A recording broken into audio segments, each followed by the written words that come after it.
नमस्कार, मी राहुल कुलकर्णी. काल जेव्हा ठाकरे बंधूंची मुंबईतली संयुक्त सभा झाली, तेव्हा त्या दिवसभराच्या कार्यक्रमाच्या दरम्यान, कारण आमचा NDTVचा काल कॉन्क्लेव्ह होता.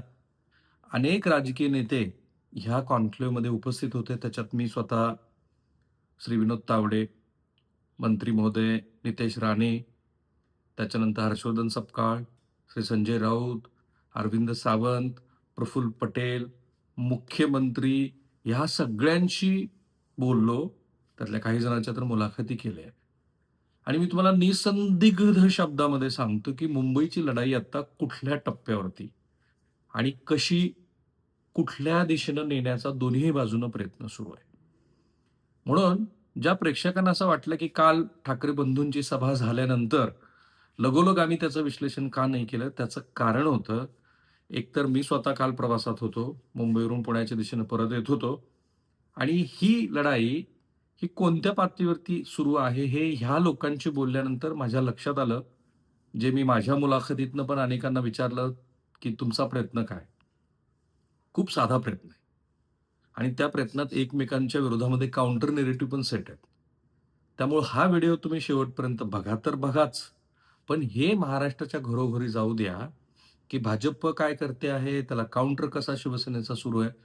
मी तर त्यांचं नाव नाही सांगणार, पण शिवसेनेच्या वरिष्ठ नेत्यांना म्हणालो, की माझं असं आकलन आहे, की दोघे ठाकरे बंधू एकत्रित येण्याची प्रक्रिया जेव्हा सुरू झाली, तेव्हापासून ती त्यांची कालची पहिली संयुक्त सभा, कारण आज ठाण्यात पण ते आहेत. नाशिकमध्ये त्यांनी संयुक्त सभेला सुरुवात केली. थोडासा उशीर झालाय. काय असतं, की कार्यकर्ते एकत्रित येतील, ते धुरींचं आणि संदीप देशपांडेंचं जे काही चाललंय ते महाराष्ट्र बघतोय. आणि ती प्रक्रिया ही कठीण असतेच. म्हणजे कारण इतकी वर्ष तुम्ही 2006 पासून वेगळे लढताय आणि आता तुम्ही एकत्रित आला आहात. काही कारणं असतील. पण ते एकत्रित आल्यानंतर ज्यांचे राजकीय हितसंबंध दुखावलेले असतात, ते तर लोक त्याला प्रतिवाद करतीलच. तो भाग गृहीत धरून सुद्धा माझं असं मत आहे, की ठाकरेंनी उशीर केला, या सगळ्याच गोष्टीला. पण ठीक आहे, तरी सुद्धा आजच्या जमान्यामध्ये जो संदेश द्यायचा होता तो देऊन झालेला आहे. तो फार स्पष्ट आहे. ही ठाकरेंसाठी मराठीपणाची लढाई आहे आणि भाजपसाठी ही विकासाचं मॉड्यूल प्लस हिंदुत्व अशी ती लढाई आहे. त्या 2 नेरेटिव्हवरती एकमेकांना चेकमेट करण्याचे प्रयत्न सुरू आहेत. मिनिटा-मिनिटाला तिथले संदर्भ बदलतायत मुंबईतले आणि मुंबईत निवडणूक सुरू नाही. काय म्हणालो मी? मुंबईमध्ये जो माहोल असतो, तो कालपर्यंत तरी झालेला नव्हता. राज ठाकरे, उद्धव ठाकरेंच्या सभेला नेहमीच होते तशी ती गर्दी झाली. असं दिसत होतं, की ठाकरे बंधू जे शाखा-शाखांना भेट देत होते, त्याच्यातनं कार्यकर्त्यांना आव्हान होतं, की तुम्ही ह्या सभेला या, मोठ्या संख्येनं मराठी मनुष्य आला आणि मुंबई वाचवण्यासाठी शेवटची संधी. आज चुकला तर कायमचं मुकाल, हा जो राज ठाकरे यांचा संदेश आहे, तो फार स्पष्ट आहे. आणि त्याचबरोबर उद्धव ठाकरे यांचा जो संदेश आहे, की हिंदू-मुस्लिम वादाशिवाय बोला. तर माझ्या मते तो त्यांनी दोन्ही पद्धतीनं, जसं राज ठाकरे आणि उद्धव ठाकरे यांच्या ह्या प्रचाराला, की ते मराठी आणि महाराष्ट्राची अस्मिता मुंबई वगैरेवरती बोलतील आणि हिंदुत्वाच्या लढाईत त्यांना भाजप जे खेचू इच्छित आहे, तिकडे त्यांना जायचं नाही.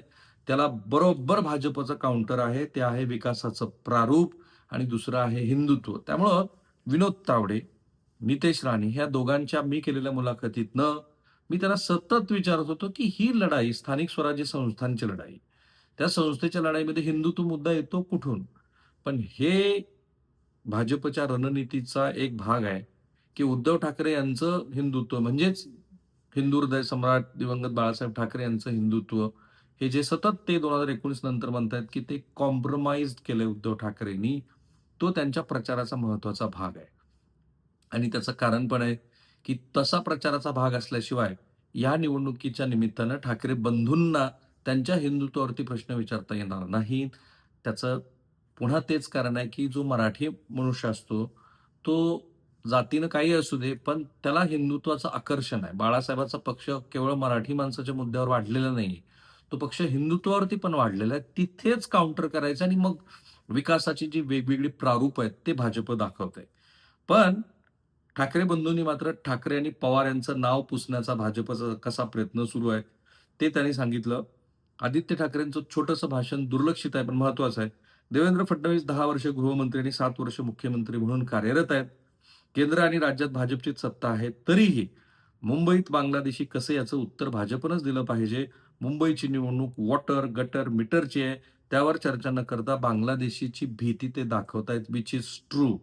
की मुंबईमध्ये बांगलादेशींचं जे काही अस्तित्व आहे, ते टाटानी दिलेला अहवाल आहे. टाटा टिसनी दिलेला तो अहवाल आहे. ज्या अहवालावरती भाजप प्रश्न विचारते आहे, की तुमच्या मुंबईमध्ये इतके सगळे बांगलादेशी कसे? ही जी कालची संयुक्त प्रचार सभा झाली, त्यात ठाकरे बंधूंनी मुंबई वाचवा अशी भावनिक साथ दिली आणि शिवसेना हा भावनिक मुद्द्यावर चालणारा पक्ष आहे. मुंबई उद्योगपतींच्या घशात घालण्यासाठी तसेच गुजरातला जोडण्याचा भाजपचा डाव जो त्यांचा जुनाच आरोप आहे तो त्यांनी पुन्हा केला.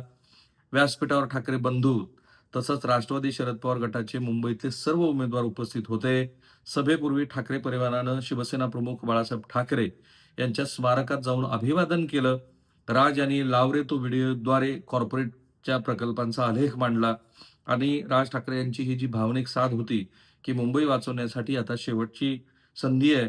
तसंच ठाकरे आणि पवार यांचं नाव पुसण्याचा भाजपचा प्रयत्न आहे, असं उद्धव ठाकरे यांनी भाजपवरती हल्लाबोल केला आणि उद्धव ठाकरे आणि राज ठाकरे यांची 2 महत्त्वाची स्टेटमेंट्स बघा. राज ठाकरे असं म्हणतायत, की सध्या मराठी माणसामध्ये वाद निर्माण करण्यासाठी मराठी माणसाचा वापर केला जातोय. विविध मार्गाने जमिनीवर कब्जा केला जातोय. अशा परिस्थितीत एकदा मुंबई हातातून गेली, तर महाराष्ट्राचा झारखंड होईल. आणि मग उद्धव ठाकरे म्हणतायत, की डोळ्यादेखत शहराचे, राज्याचे लचके तोडले जातायत.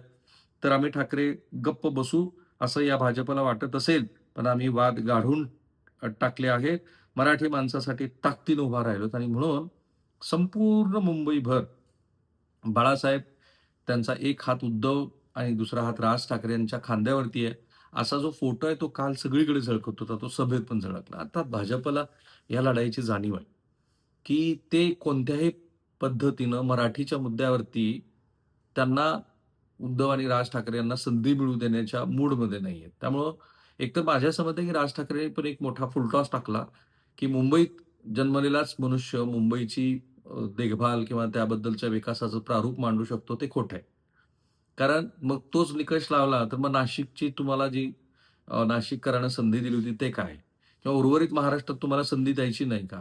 किंवा शरद पवारांना पुणे, पिंपरी चिंचवडमध्ये पण संधी द्यायची नाही का, जे अजित पवार प्रयत्न करतात. त्यामुळे लॉजिकली ते इनकरेक्ट होतं. पण तो मुद्दा घेऊन फडणवीसांनी आम्ही मराठीच आहोत, आम्ही हिंदू आहोत, अशा पद्धतीची मांडणी केली आहे आणि म्हणून मुंबईची लढाई 2 पातळीवरती उभा आहे. मराठी आणि आम्ही हिंदू आहोत. दुसरं हिंदू आणि आमचं विकासाचं प्रारूप आहे आणि याच्यात कोण जिंकत आहे, ते आपल्याला बघायचं आहे. पण मी एवढं तुम्हाला सांगेन, की ठाकरे बंधूंसाठी ही लढाई सोपी नाही. त्याचं कारण केवळ भाजपसमोर उभा आहे म्हणून नव्हे. एकतर ही निवडणूक पुन्हा रिसोर्सफुल होणार आहेच.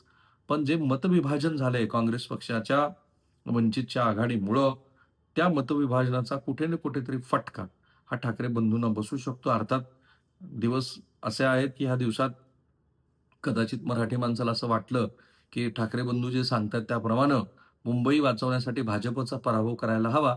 तर तो सुप्तपणे 2 दिवसामध्ये कसा प्रतिक्रिया देतो त्याच्यावर बरंचसं अवलंबून आहे. आपलं खूप बारकाईने लक्ष आहे मुंबईकडं आणि त्याचे जेवढे म्हणून काही संदर्भ येतायत ते सगळे आम्ही तुमच्यासमोर मांडण्याचा प्रयत्न करू. थांबूया.